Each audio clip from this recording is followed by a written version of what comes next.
Hi, I'm Abby. Welcome to my New York City kitchen, where today I'm going to make an easy pot roast. So I love making pot roast around the holidays or when I have a big group of people, family or friends or whomever coming over. This is a chuck roast, which comes from the shoulder. So it is a leaner piece of meat, which means that it's really great when you braise it, so with liquid. For a long period of time, it makes it more tender and really allows it to break down. But when you make something like a pot roast and you braise it, you can kind of set it and forget it. So we get to feed a large group of people, which is great for the holidays, right? And we don't have to worry about it. We don't have to spend hours in the kitchen. It's going to be a crowd pleaser for everyone. I mean, I love pot roast. And we're gonna have a bunch of different vegetables like onions and carrots and potatoes in there. So it's really, you have the components of most of your meal all ready to go. You just need to add maybe a salad or some sauteed green beans or something else, and you're good. You're good to go, and you can feed 8 or 10 people with this. So the first thing I'm gonna do is I have some flour here, and we put salt and pepper in it, and I'm gonna take a couple tablespoons of it, and I'm gonna put it in the bowl with my meat. And in a second, I'm going to kind of make sure the whole thing gets flour on it. I have a Dutch oven over here on the side. What I'll do is I'm gonna I already started heating this up. I'm gonna put some oil in there. I'm gonna sear the meat on all 4 sides for about 2 or 3 minutes per side. And then I'm going to start adding all of these other delicious goodies like beef broth. I have some tomato paste and dried thyme here. And the whole thing from start to finish is gonna take about 2 or 3 hours for it to cook. However, my actual hands-on cooking time is really short, maybe about 10 minutes to chop all the vegetables and another 5 to 10 minutes to actually work with the beef and be adding things to the pot. So you spend really about 20 or 30 minutes in the kitchen and you have this whole huge, delicious meal that is gonna be really a great thing for everyone in your family. All right, so first I'm gonna make sure that this has flour everywhere. The flour in this, when I mix it with the oil and the beef stock and that kind of thing, it's going to help develop a gravy. So by the time we are done cooking our meat, it will have a little bit of a gravy and all the braised vegetables along with it. So this has been heating up. I'm gonna put in the oil. You can hear it searing already. I'm gonna turn it down, and then I'm going to carefully put in the beef. You can hear it really sizzling. It'll be about 3 minutes on each side. And here's the trick: when you're searing meat, it will be easier to pull off when it's ready to be turned. So if you have something in the pan, it could be vegetables, it could be meat, and you have to hack at it to get it to move, it's not ready to be moved yet. So you really want to put it in the pan, you want to not touch it, let it go for about 3 minutes, and then you'll move it and do it on every side.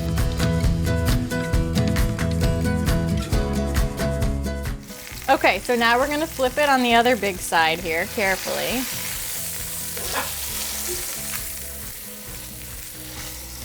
All right, so you can see it has a nice sear on it. It's a little bit golden brown. So we're gonna do the same thing on this side.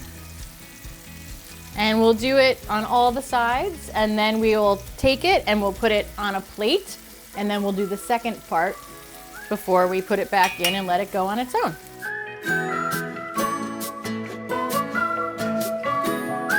So now I have seared the roast, and I'm gonna take it out and just set it to rest on the side of the Dutch oven here while I kind of get everything else ready to go. It is heavy, it's like a 3-pound roast. So I'm going to have a little help from some other utensils here so I don't drop it.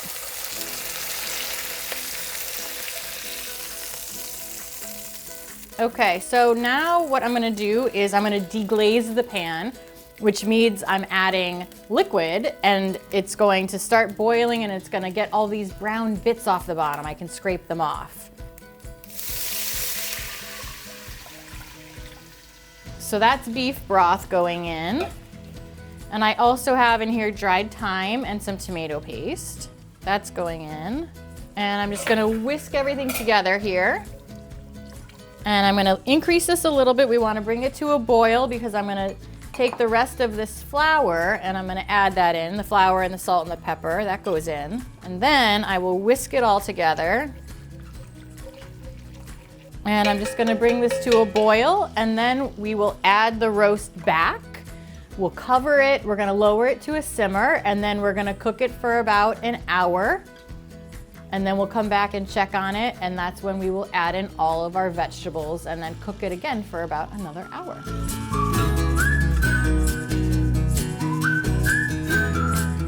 Okay, so it's boiling in here and what is happening is that flour is going to thicken up the sauce, or gravy rather, as we go here. So then I'm gonna carefully transfer this back into the pot. And I'm going to turn this down to a simmer. And we're gonna put the top on. And then we're gonna let this cook for about an hour. And then we'll come back and we'll add in all of our vegetables and check it, maybe turn it over, and we'll cook it for another hour after that. So we'll see you back soon.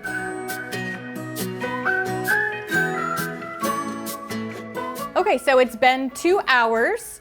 We've had this in here simmering, and we're gonna take the top off. It looks beautiful. I might just turn it over carefully here. Like so. Great. And then I'm gonna add in our potatoes and our carrots and onions, like so. And then I'm gonna put the top back on and we're gonna let it cook for another hour and then we'll be ready to go. So we'll see you back here in an hour.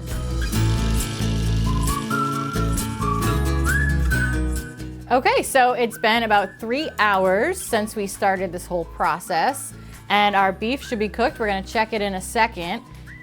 And then a couple last pointers to remember. This is really good for leftovers too. So even if you don't have a group of people coming over or you don't have a holiday gathering with a bunch of family or friends and you just really want to make food that you can freeze and keep for leftovers or have for a few days for you or your family, this is a great thing to do. So you can have this, you can have it for dinner tonight, you can have some for leftovers in the next few days, and then you can freeze a bunch of it as well, and it will stay good for at least 3 months in your freezer. So let's check what's happening under here. It looks beautiful. So let's turn the heat off, move this out of the way, and we'll bring it over here. The vegetables have cooked down a little bit. There's a bit more liquid because the beef is now cooked. Everything's kind of gelled together here over a few hours time. We're just gonna let it cool a little bit and then we'll take it out. You can slice it or gently pull it apart, whatever you prefer. Anything will taste delicious. So once again, I'm Abby. Thanks for watching my New York City kitchen. This is my easy pot roast and we'll see you next time. Bye.